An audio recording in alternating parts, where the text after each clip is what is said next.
I remember the slap before the soup even hit the floor. Hot broth splashed across my hand, stinging, but nothing compared to the sting of his voice. "You're useless," he spat. Then his fists followed. My own son. I didn't scream, I didn't fight back. I just let it happen, every blow carving something new into me. Not bruises, but resolve. That night, while he slept under the roof I paid for, I sat awake at the kitchen table, staring at the stain of soup on the tiles. It was faint, but I could still see it, like a signature burned into the house. A reminder, a promise. I raised him alone after his father left. I worked double shifts, mended clothes until my eyes burned, skipped meals so he could eat. He used to cling to my leg, telling me I was his whole world. I believed him. But children grow, and some grow cruel. He met a woman with a face too pretty and a heart too sharp. I saw it before he did. She wanted status, comfort, a man to climb on. He wanted to prove he wasn't the son of a poor woman, so he hardened. Against me. Against everything soft. At first it was just distance, missed dinners, short replies.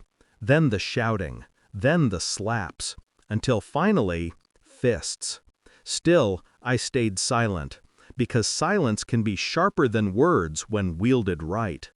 The morning after the soup incident, he came down the stairs adjusting his tie, acting like nothing had happened. "My wife's coming for lunch today," he said, smoothing his shirt like a king preparing for court. "Cover everything up and smile. Cover everything up. My bruises, my silence, my loyalty." Then he left for the office. He thought I would bow. He thought I would scrub the tiles and hide the truth. He forgot who raised him. He forgot I had patience and memory and an endless capacity to plan. I started small. Phone numbers memorized, names of people he feared. His boss, for example, the one whose approval he begged for, the one he called "Sir" with a trembling smile. I had cleaned his office once, back when I worked night shifts as a janitor.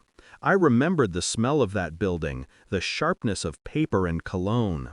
My son thought his boss didn't know about his private life. He thought wrong. Bosses always know. They just wait for the right moment. I wrote a letter.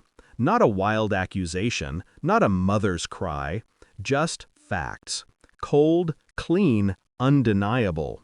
A copy of his debts, a whisper of his temper, and one photo. His wife, locked in the arms of another man. Yes, I knew. I'd seen her. She thought her secret safe, but I watched. Quiet women see everything. I slipped the envelope into his boss's secretary's hands myself. "Confidential," I whispered. Secretaries understand the weight of that word. When my son walked into his boss's office that morning, I wasn't there. But I can see it as clearly as if I were. He straightened his shoulders, ready to impress, ready to climb. Then the paper slid across the desk. His debts, his violence, his wife's betrayal. He turned pale, chalk white. His breath must have caught, his tongue stumbling for explanations. But his boss didn't need explanations. Companies don't like scandals. They like replacements. By the time he staggered out, the walls were already closing in. Back home, his wife was seated at my table, sipping tea she didn't deserve. I laid the soup before her, perfectly salted, perfectly warm. She smiled with those lips that had lied to my son, and for once, I smiled back.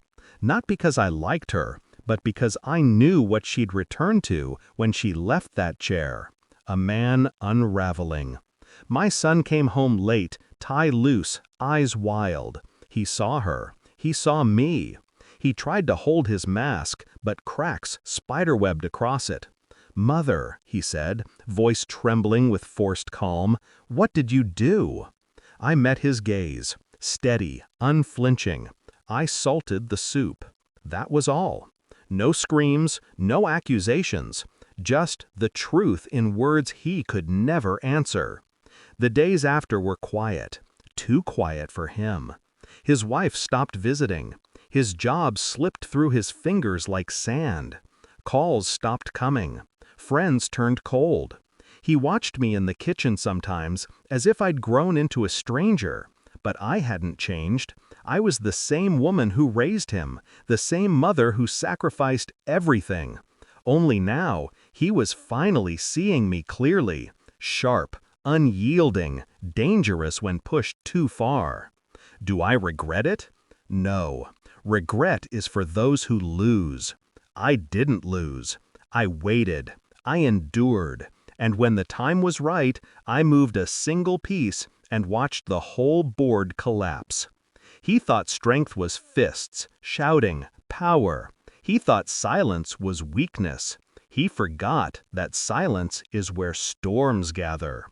Now he eats alone, in a smaller place, with no wife, no job, no one to command.